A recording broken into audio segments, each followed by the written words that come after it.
이제는 더위가 조금 꺾인 것 같아요. 우리 서로 보면서 우리 인사했으면 좋겠습니다. 당신과 함께 예배할 수 있어서 감사합니다. 이렇게 인사할까요? 네. 정말로 함께 예배할 수 있게 돼서 너무 감사합니다. 그리스도예수 안에 사랑하는 우리 세순 가족 여러분, 여러분들이 이사 많이 해보셨는지 모르겠습니다. 저는 제가 기억하는 것만 해도 32번 정도 이사했는데요.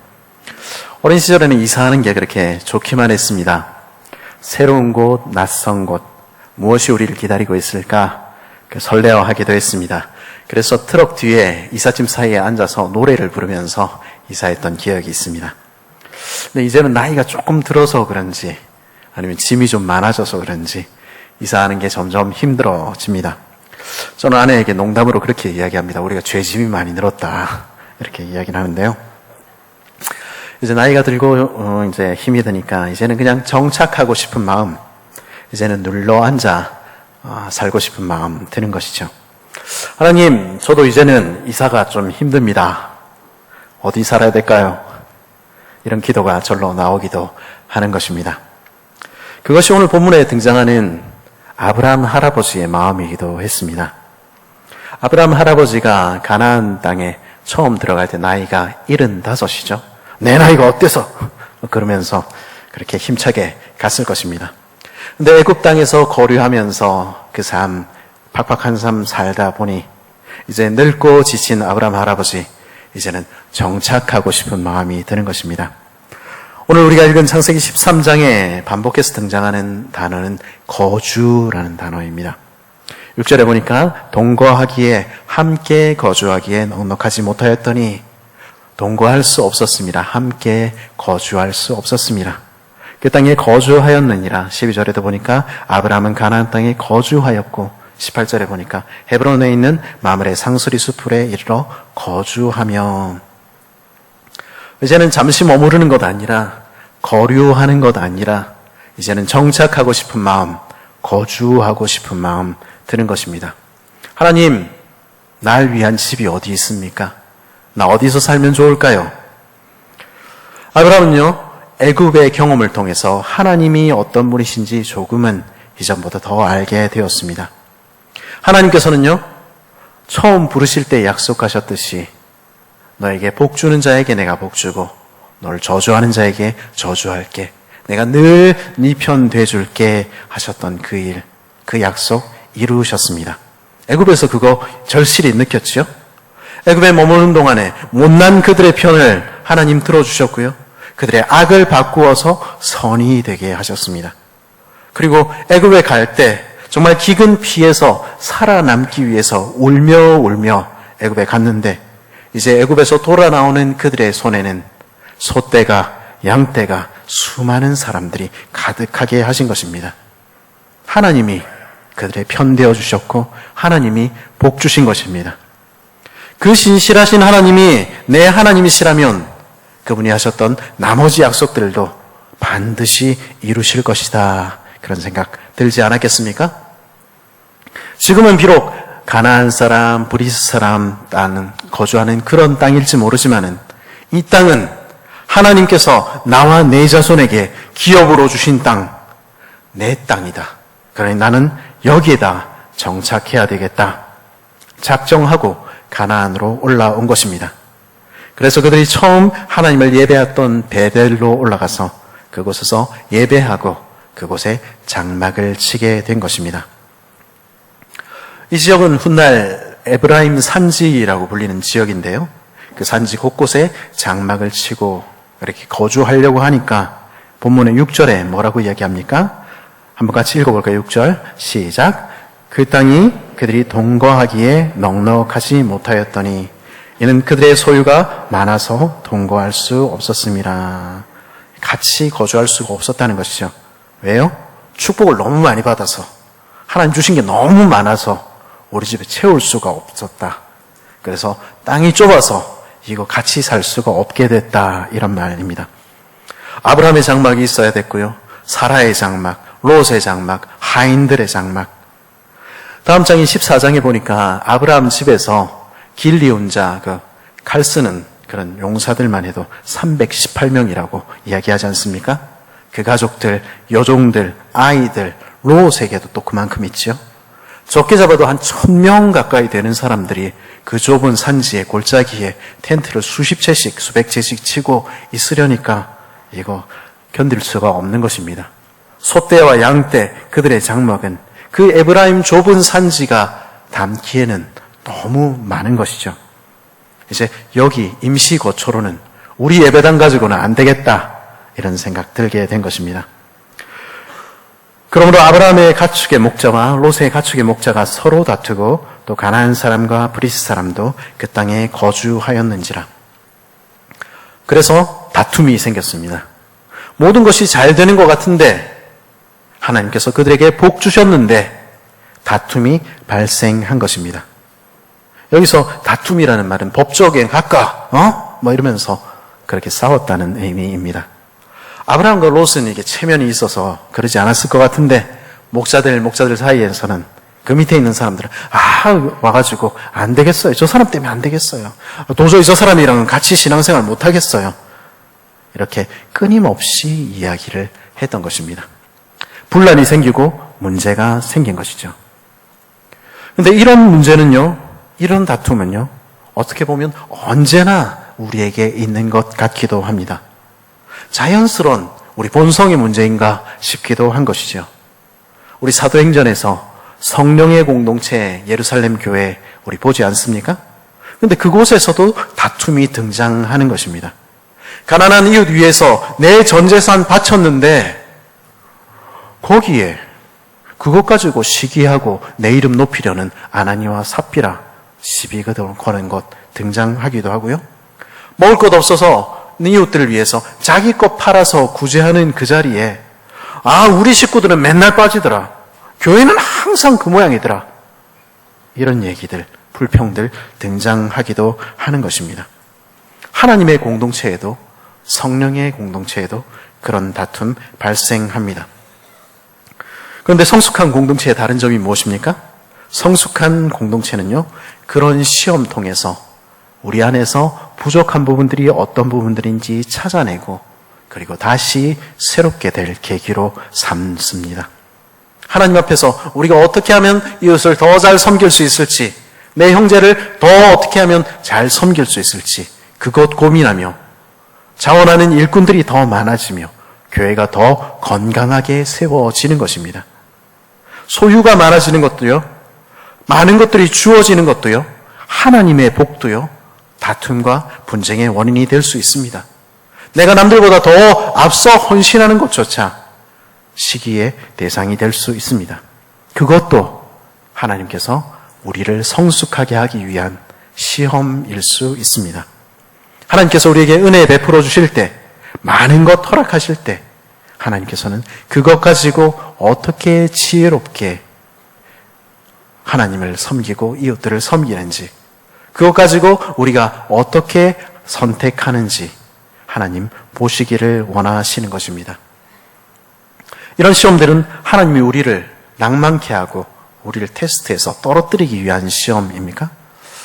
한국의 입시제도는 확실히 그렇습니다. 떨어뜨리기 위한 시험입니다. 근데요, 우리 하나님은 그렇지 않습니다. 우리 하나님은 우리를 떨어뜨리고 낙담시키기 위해서가 아니라 우리가 그것 통해서 우리 하나님을 더 잘 알아가게 되도록, 하나님을 더 가까이 하게 되도록, 다른 말로 성숙하게 되도록 하기 위해서 하나님 우리에게 시험을 허락하시는 것입니다. 그래서 아브라함의 시험 이야기가 오늘 등장하는 것입니다. 1교시 시험 문제가 출제가 됐습니다. 뭡니까? 공동체 안에 다툼이 생기면 어떻게 해야 할까요? 땅이 좁은데, 교회가 좁은데 이 문제 어떻게 해결해야 할까요? 이게 첫 번째 시간 과목의 문제였습니다. 땅이 좁아 생긴 그 문제 앞에서 누가 그러면 이 땅의 주도권을 장악할 것인가, 누가 쫓겨날 것인가 싸우는 대신에 아브라함은요, 더 중요한 원칙이 있다는 것 기억했습니다. 그것은요, 우리가 누구냐 하는 문제였습니다. 8절 말씀 같이 한번 읽어볼까요? 8절 말씀 시작. 아브라함이 롯에게 이르되 우리는 한 친족이라 나나 너나 내 목자나 내 목자나 서로 다투게 하지 말자. 우리는 친족이야. 이 말의 밑에 보면은 각주에 우리는 형제야 이렇게 써 있죠. 우리는 형제고 자매라는 것입니다. 우리는 서로 다투어야 할 사람들이 아니라는 것입니다. 어떤 경우에도 그래서는 안 된다 하는 것이 아브라함이 발견한 원칙이었습니다. 너와 내가 생각이 다를 수 있지만, 너와 내가 원하는 것이 다를 수 있지만, 그러나 우리는 서로 다투고 시비비비를 가리고 한쪽을 몰아내는 그런 거 해서는 안 되는 사람. 우리는 한 몸, 한 교회, 한 형제, 한 자매다. 그렇게 이야기하는 것입니다. 그러면 어떻게 할 것인가? 다시 하나님의 사명을 생각하는 것입니다. 우리를 왜 부르셨는지 그 부름을 생각하는 것입니다. 네 앞에 온 땅이 있지 아니하냐? 우리가 이 좁은 곳에서 지지고 볶고 더 올라가려고 하고 더 가지려고 하고 그렇게 하고 있을 이유가 없다는 것입니다. 이 온 땅을 하나님이 우리에게 주셨는데, 이 온 가나안 땅이 우리에게 주신 선물인데, 이 온 땅 구석구석 그곳까지 아름답게 꾸며야 할 사명이 우리에게 있는데, 여기 좁은 데서 네가 올리 내가 올리 그러고 있을 이유가 없다는 것입니다. 지금 이 좁은 곳에서 지지고 볶고 싸우는 거 보십니까? 이제는 같이 있기보다는 흩어져 복음을 전할 때가 되었나 보다. 아브라함 그렇게 생각한 것입니다. 지금 우리가 마음에 맞지 않는다고, 나와 생각이 다르다고, 그거 중요한 것 아닌데 그거 가지고 싸우고 있는 거 보니까 이제는 우리가 분리개척할 때가 됐나 보다. 아브라함 그렇게 생각한 것입니다. 그래서 이야기하는 것입니다. 네가 좌하면 나는 우하고 네가 우하면 나는 좌하리라. 이제 하나님께서 주신 그 약속의 땅을 분배하자는 것이죠. 훗날 모세와 여호수아가 12지파가 땅을 분배하듯이 아브라함과 롯은 이제 약속의 땅을 바라보며 분배하며 네가 맡은 곳, 내가 맡은 곳 어떻게 아름답게 만들어가야 할지 고민해보자 이렇게 이야기하는 것입니다. 아브라함은요, 롯은요 1교시 시험을 멋지게 100점 통과한 것입니다. 13장 3절 4절에 보니까 그들이 있던 곳이 베델과 아이 사이라고 이야기하죠. 훗날에 에브라임 산지라고 부르는 이곳은 해발 800~900m나 되는 이 중앙산지 지역입니다. 제가 이 동네에 어디가 800~900m 되는가 찾아봤더니 의령의 자굴산, 밀양의 영산, 백운산 뭐 이런 데가 889m, 885m 이렇게 되더라고요. 이런 높은 산지입니다. 북쪽으로는 이스라엘 평원이, 남쪽으로는 유다 광야로 이어지는 유다 산지가, 동쪽으로는 요단 골짜기가, 서쪽으로는 샤론 평원이 훤히 내려다 보이는 것입니다. 이렇게나 많은 영역들이, 이렇게나 많은 미답지들이 우리 앞에 펼쳐져 있지 않느냐? 너 어디로 갈래? 나 어디 갈까? 이제 1교시가 끝나고 2교시 시험이 그들 앞에 주어진 것입니다. 이 시험은 무엇입니까? 무엇이 선택의 기준인가? 롯의 기준을 성경은 이렇게 설명합니다. 10절입니다. 이에 롯이 눈을 들어 요단 지역을 바라본즉 소알까지 온 땅의 물이 넉넉하니 여호와께서 소돔과 고모라를 멸하시기 전이었으므로 여호와의 동산 같고 애굽 땅과 같았더라. 이 시험에서 롯이 눈을 들어 사면을 보니 하나님의 약속이 아니라 요단 골짜기가 보이더라 하는 것입니다. 롯에게는요, 가나안 땅을 기업으로 주겠다고 하신 하나님의 약속보다, 그 언약보다 그 요단, 저기 땅값 오르겠다, 거기가 더 먼저 보였다는 것입니다. 롯에게 중요한 건요, 첫째는 물이 넉넉한가 하는 것이었습니다. 그들이 왜 애굽으로 갔었죠? 기근 피해서, 가뭄 피해서 가지 않았습니까? 그 경험 있는 것입니다. 다시는 그런 일 없었으면 좋겠다.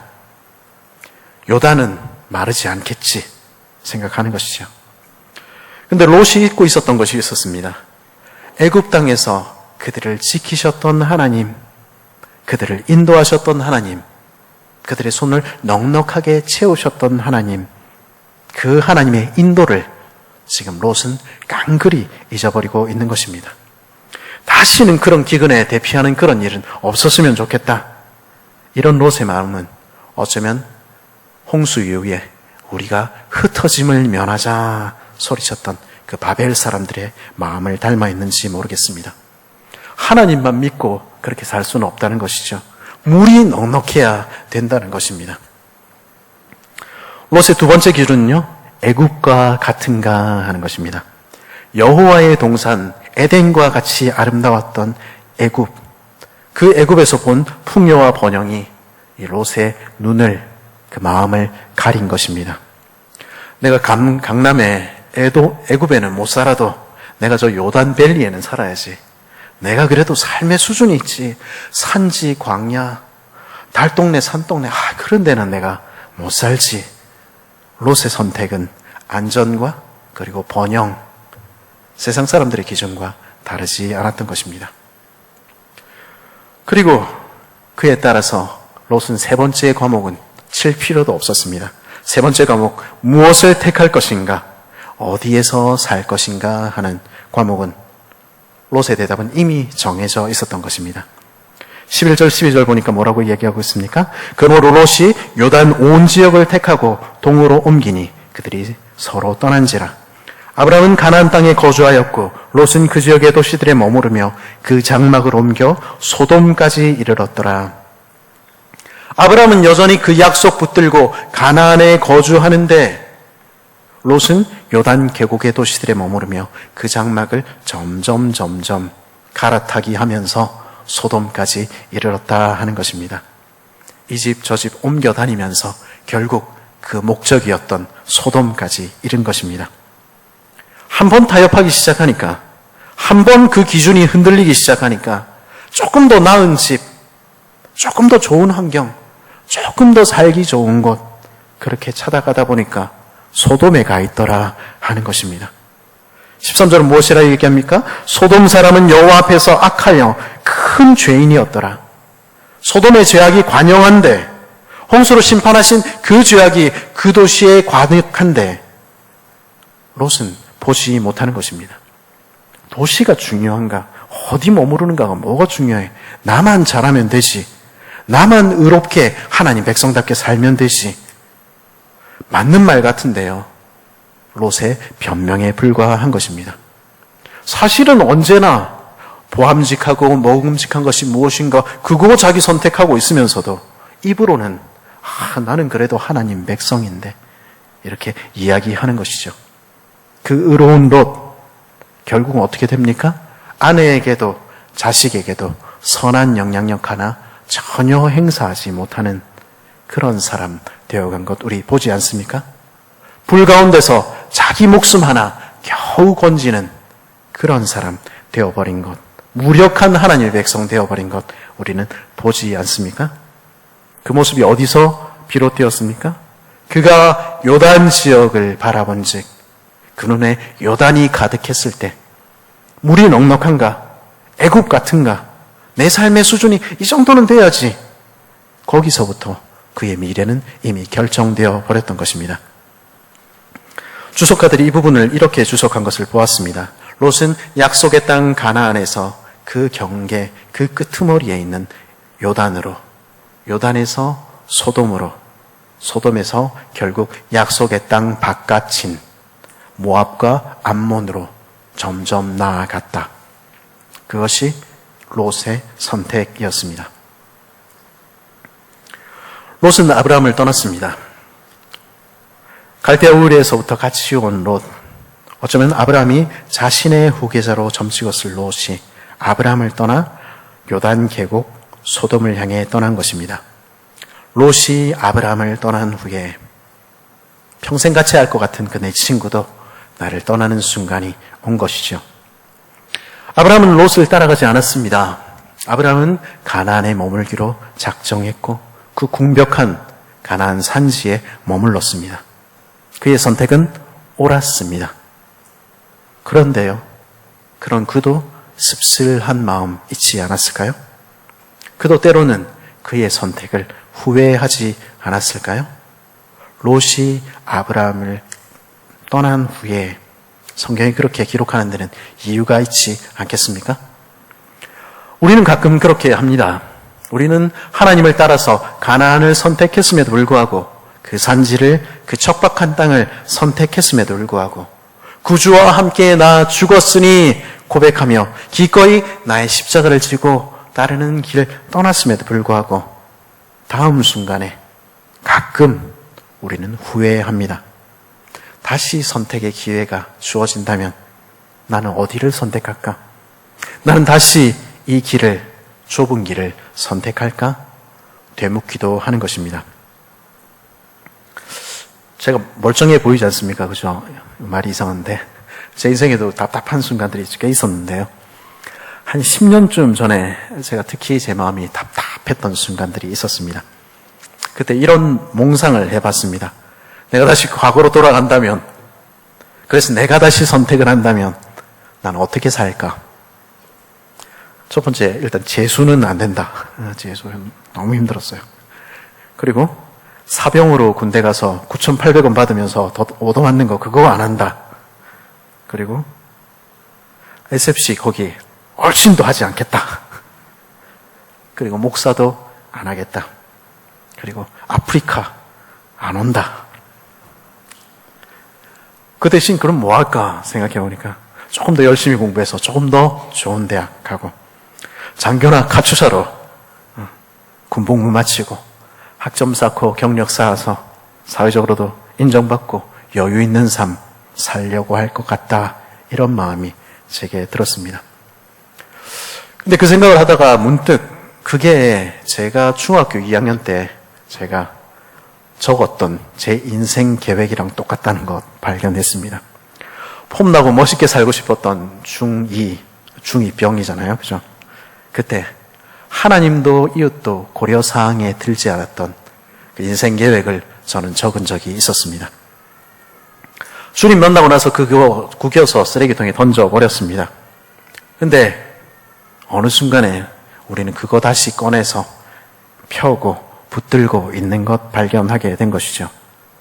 그 구겨버린 답안지 읽어가다 보니까 제가 제 힘으로 쓰는 답안지에는, 내가 육신의 눈을 가지고 쓰는 내 답안지에는 언제나 제게 주어진 고난의 길들은 다 회피하는 그런 선택들만 가득한 것 알게 됐습니다.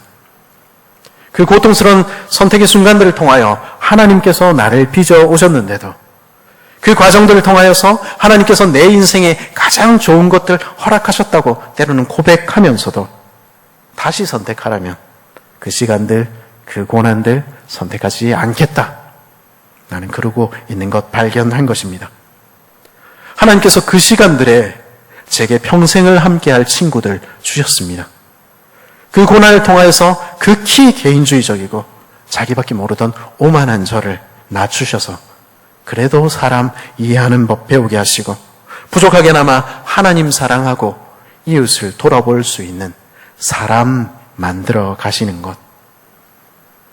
그 시간들을 통해서 나의 사랑하는 아내와 그리고 나의 사랑하는 자녀들 주신 것, 선물로 주신 것 아닙니까?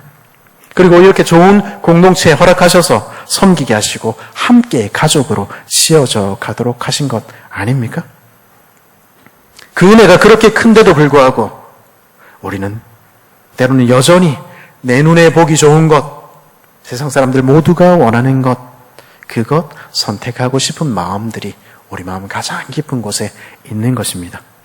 그게 우리 인생입니다.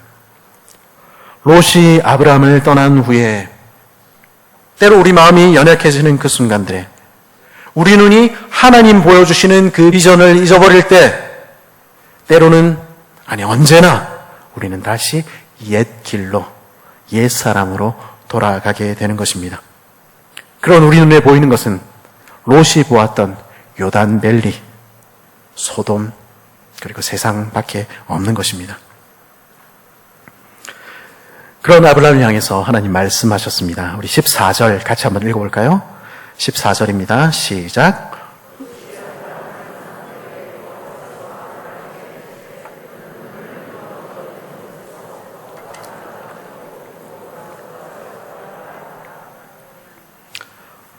네 하늘만 쳐다보고 있지 말고 고개 숙이고 있지 말고 눈을 들어라. 그리고 북쪽과 남쪽, 동쪽과 서쪽 모두 한번 둘러봐라. 내가 내게 보여줄 땅 전부 둘러보아라 말씀하시는 것입니다. 하나님께서 보여주시는 땅은요, 우리가 생각할 수 있는 땅과는 수준이 다릅니다. 하나님의 계획과 생각은요, 우리의 생각과 우리의 계획 그 훨씬 너머에 있습니다. 우리가 상상할 수 있는 그것 언제나 그 너머에 있는 것입니다. 그래서 하나님 다시 아브라함을 그 산 꼭대기로 데려가신 것입니다. 그리고 동서남북 천하만국을 그 눈앞에 펼쳐 보여주신 것입니다. 그리고 그에게 약속하십니다. 보이는 땅을 내가 너와 내 자손에게 주리니 영원에 이르리라. 이 눈에 보이는 모든 것을 내가 너와 내 자손에게 주리니 영원히 이르리라. 우리 하나님은요, 스케일이 다르신 분이십니다. 우리 요즘 친구들 표현에 따르면 리스펙할 만합니다. 그렇죠? 제가 대학교 1학년 시절에, 지금은 그렇지 않습니다. 그때만 해도 허세가 장렬하던 시절에 제가 플렉스를 한 적이 있습니다. 대단히 거창한 플렉스는 아니었고요. 배고픈 친구들 데리고 제 친구들 하여튼 저는 조금 돈이 그때는 있었고 그 친구는 없었으니까 데리고 학교 앞에 분식점에 갔습니다. 이 끝부터 저 끝까지 다 주세요. 제가 그래서 다 먹었습니다.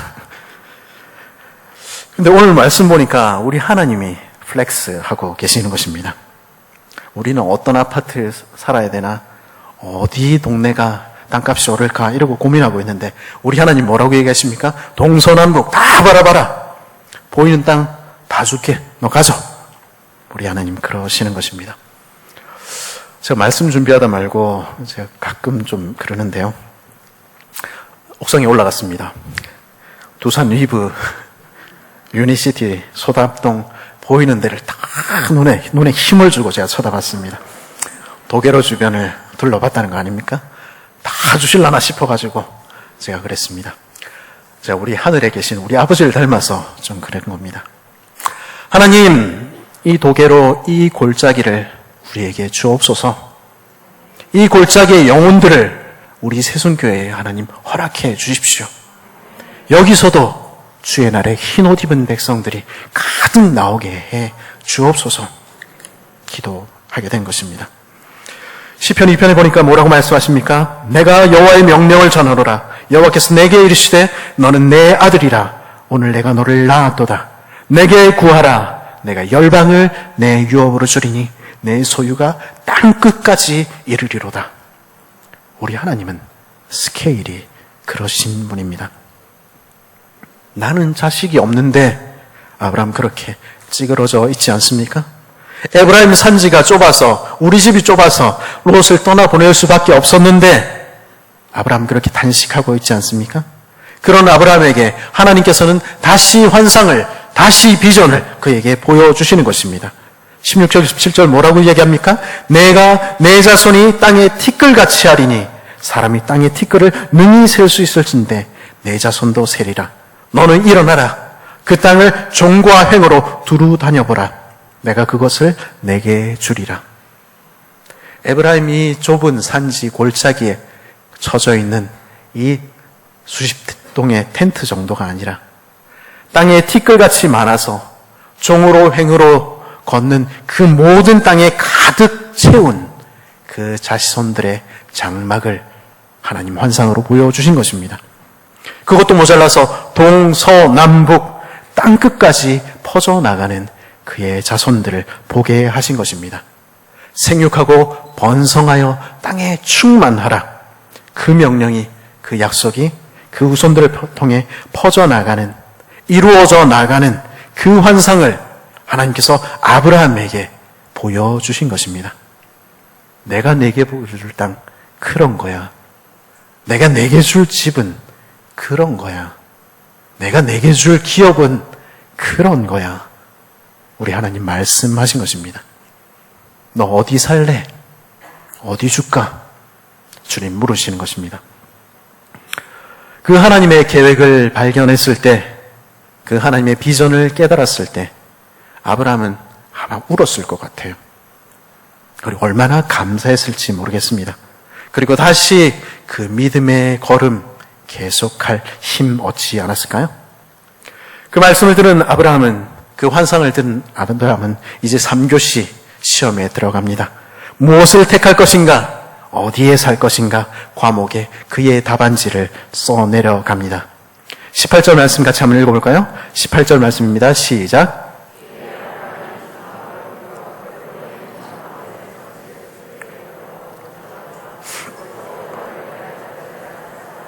아멘. 요단 골짜기, 그 물이 넉넉한 소돔과 고모라 대신에 지금 있는 그 땅도 척박한데 더 척박한 곳, 유대 광야로 이어지는 유대 산지 헤브론 마물의 상수리 수풀로 그 거처를 옮기는 것입니다. 더 광야와 가까운 곳으로, 더 고난이 가득한 곳으로, 더 하나님밖에 의지할 곳이 없는 곳으로 기꺼이 나아가는 것입니다. 훗날에 우리 이야기들을 보면은 아브라함과 그의 자녀들은 이 헤브론 산지도 모자라서 거기서 더 나아가서 광야 네게브 한가운데 브엘세바까지 나가지 않습니까? 그 땅 밟으며 다니며 이 땅을 하나님 허락하여 주옵소서 그들 간구하는 것입니다. 제가 남아공에서 공부를 마치고 귀국을 결심했을 때 사실 그 결심이 쉽지만은 않았습니다. 제가 아까 10년 전에 아프리카는 다시는 안 온다 이렇게 얘기했는데 하나님께서 그 힘든 시간들을 바꾸셔서 그곳을 제2의 고향으로 바꾸어 주셨습니다. 너무 저희는 그것을 사랑했습니다. 저는 교회 섬기는 일을 위해서 부름받았으니까 이제 우리는 여기 머물 수 없다. 한국으로 돌아가자. 다른 생각할 게 뭐가 있나? 이런 입장이었지만은 가족들은 좀 다를 수 있지 않겠습니까? 저희 큰아이가 2돌이 되기 전에 남아공으로 갔습니다. 둘째는 거기서 태어났습니다. 거기가 그 아이들에게는 모든 친구들이 있는 모든 세상입니다. 그리고 제 아내는요, 그 당시에 자신이 꿈꿀 수 있는 가장 좋은 조건의 직장과 환경에서 일해달라는 요청을 받고 있었습니다. 그 좋은 환경, 그 좋은 자연 다 두고 한국으로 돌아오는 것 쉽지 않은 결정이었습니다. 몇 주간 그래서 기도했습니다.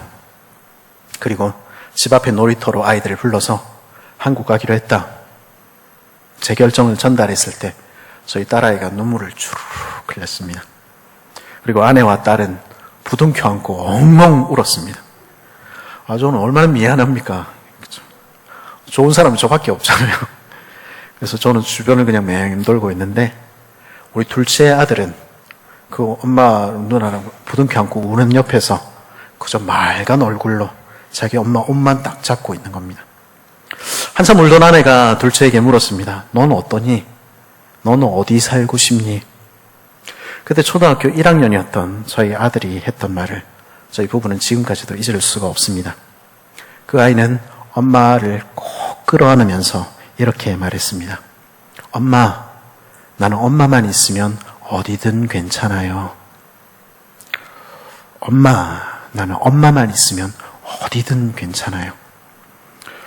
물론 지금은 사춘기에 접어들어서 그 말을 후회하고 있습니다.